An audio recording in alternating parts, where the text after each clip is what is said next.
Welcome to the History Story Podcast. Buckle up, history buffs, because tonight we're hitting the road for a historic road trip that'll take us straight into one of the most mind-boggling events in modern history, the Phoenix Lights, March 13th, 1997. Forget your spooky campfire tales. This is a documented mass sighting, something that left thousands of people across Arizona and Nevada looking up and asking, what in the world was that? It's one of those events that captures the imagination, right? A night where the sky seemed to break open and something unexplained made its presence known. And that's exactly what we're diving into tonight. The timeline, the eyewitness accounts, and all those attempts to explain what happened. Attempts that just left people with more questions than answers. So get ready, because we're about to journey into a modern mystery that, even decades later, sparks a debate, theories, and a whole lot of head-scratching. Let's set the scene, shall we? It's Thursday night, March 13th, 1997. We're in the American Southwest. Think mild evening, clear skies. You know, the kind of night that makes you want to be outside, just enjoying the peace. But then, things take a turn. Oh yeah, things definitely take a turn. Around 7:30 p.m. Pacific Standard Time, over in northwestern Nevada, the first reports start trickling in. And these aren't your everyday, I saw a weird light kind of reports. Not at all. People are describing this massive object, dark, silent, and get this, shaped like a giant V. Some people said it looked like a boomerang, others like a chevron. And it had these lights, these distinct amber or orange lights, usually 5 of them, sometimes 7. It's not something you just glance at and dismiss. Right from the start, it's clear this is something different. And this thing wasn't just hanging out in one spot either. It was on the move, heading southeast towards Arizona. And as it crossed into Arizona around 8:15 p.m. Mountain Standard Time, it appeared over Prescott and Prescott Valley. That's when the sheer scale of what people were seeing really hit home. Imagine this. Witnesses are talking about something enormous, something that stretched from several football fields to, get this, over a mile wide. A mile, blocking out the stars, silent as a whisper. Hold on, a mile wide. That's bigger than any airplane I can think of. To put that into perspective, that's like 15 city blocks, just gliding silently overhead. I mean, does anyone report hearing any engine noise or anything? Nope, not a peep. That's one of the most baffling details.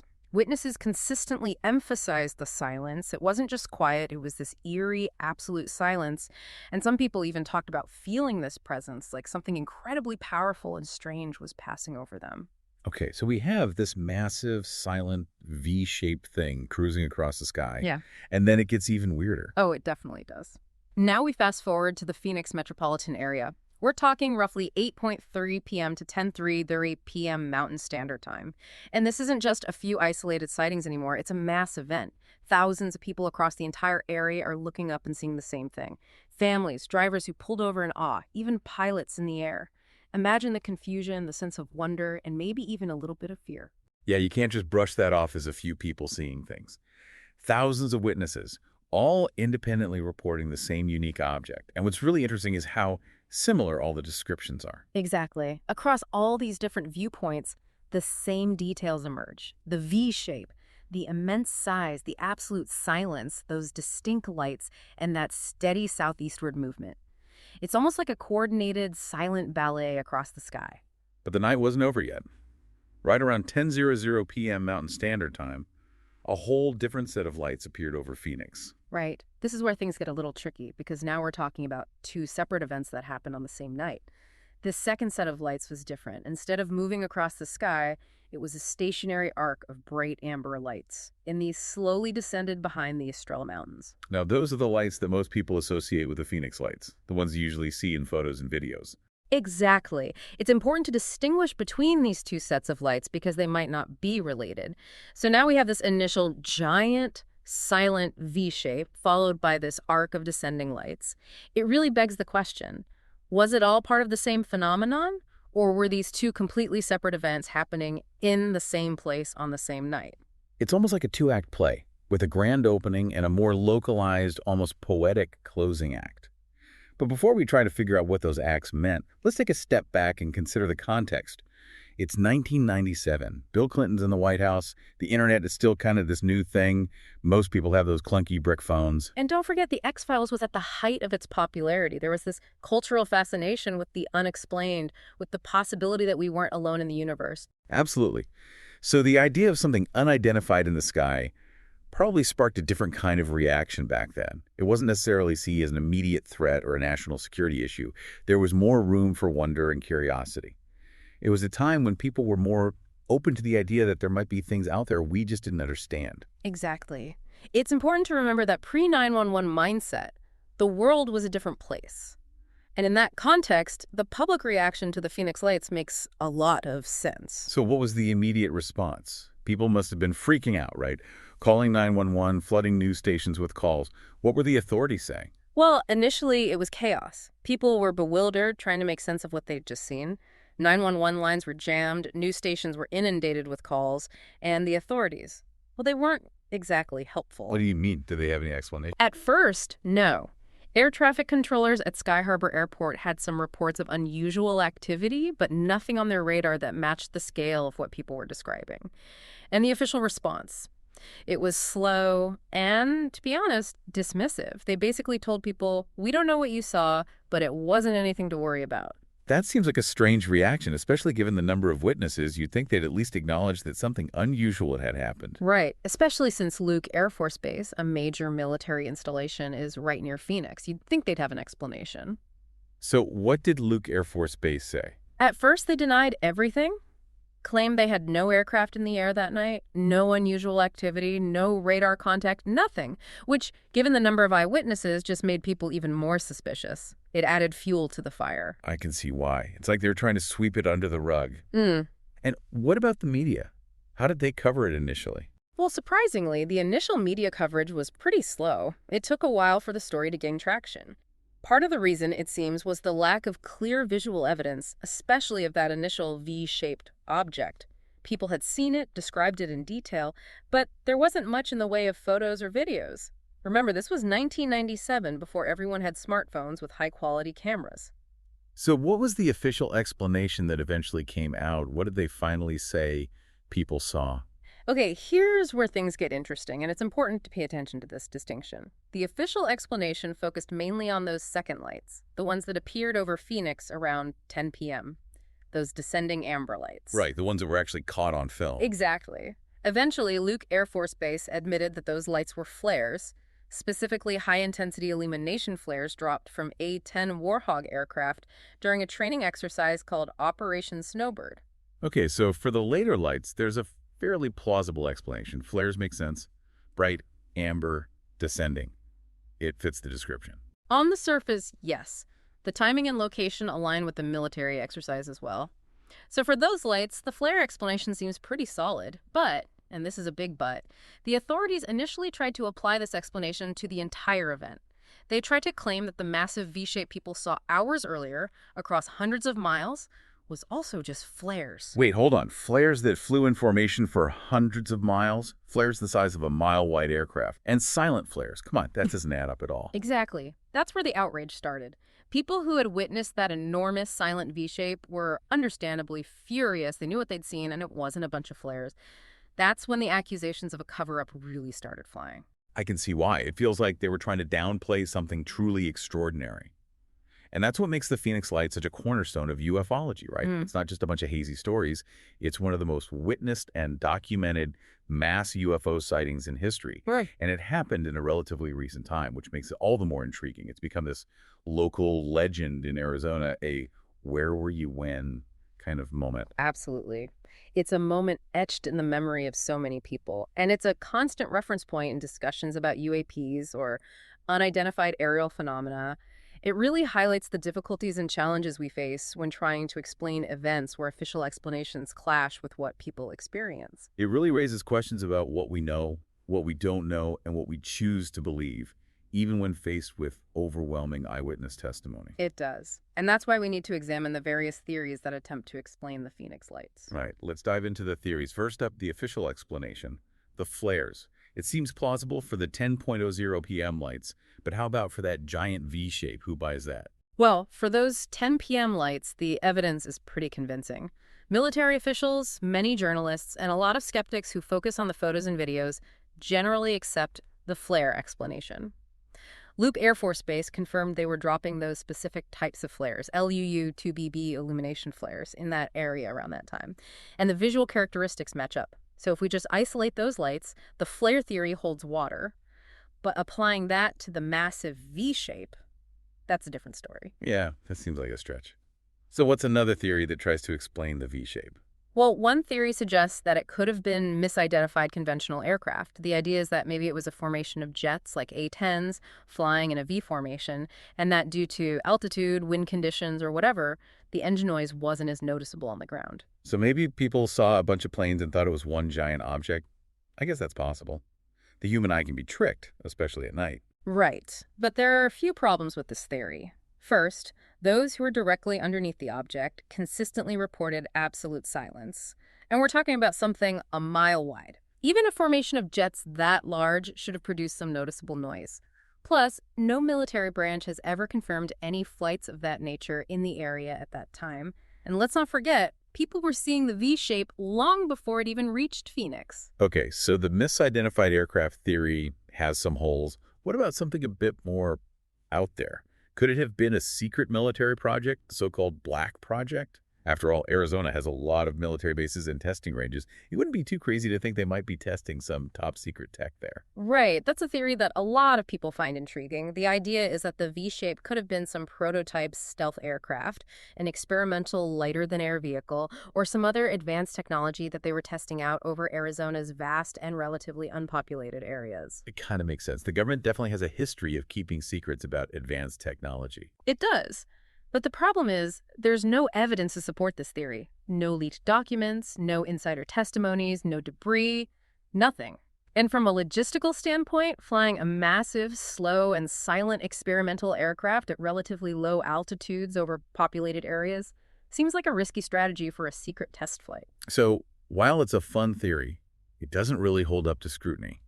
Which brings us to the theory that many find the most compelling, even if it's the most difficult to prove, an extraterrestrial craft. Right. For a lot of people, especially those who believe in the possibility of extraterrestrial visitation, the characteristics of the V-shape match descriptions often associated with alien spacecraft. The size, the silent propulsion, the slow, deliberate movement, it fits the bill.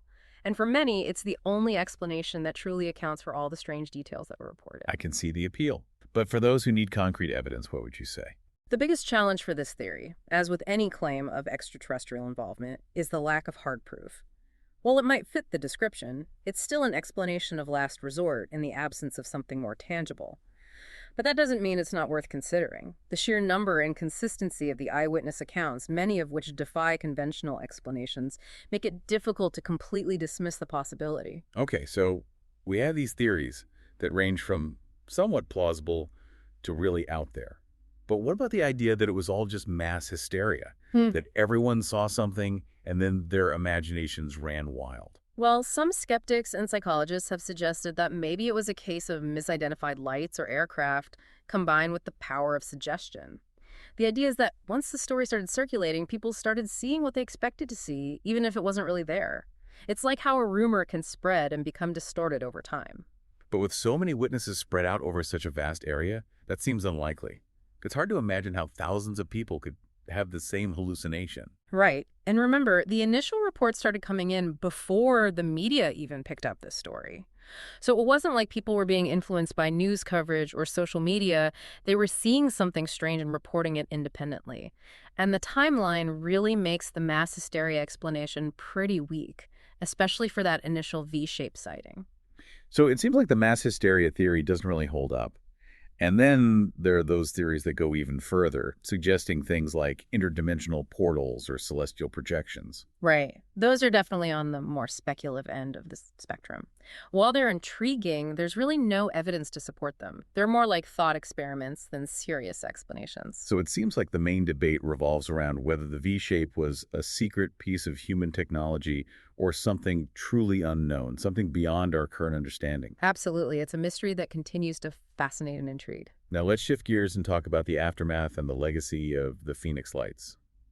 One of the most interesting aspects is the later confession from Governor Fife Symington III. Oh, definitely. That's a huge part of the story. Initially, Symington, the governor of Arizona at the time, was pretty dismissive about the whole thing. He even held a press conference where he mocked the whole idea of UFOs. I remember seeing clips of that. He had one of his aides dressed up in an alien costume. Exactly. But then, years later, after he left office, Symington came clean. He publicly apologized for his earlier dismissiveness and admitted that he had actually seen the V-shaped craft with his own eyes. Wow, that's a pretty big turnaround. It is, and he didn't just say he saw something, he described it as otherworldly and said definitively that it wasn't flares or any kind of conventional aircraft. He even claimed that he felt pressure at the time to downplay the event and avoid causing panic. It's amazing to think that even the governor was affected by this event. It really speaks to the power of what people witnessed that night. And his later confession really adds a lot of weight to the eyewitness accounts. It makes it harder to dismiss the entire event as a hoax or mass delusion.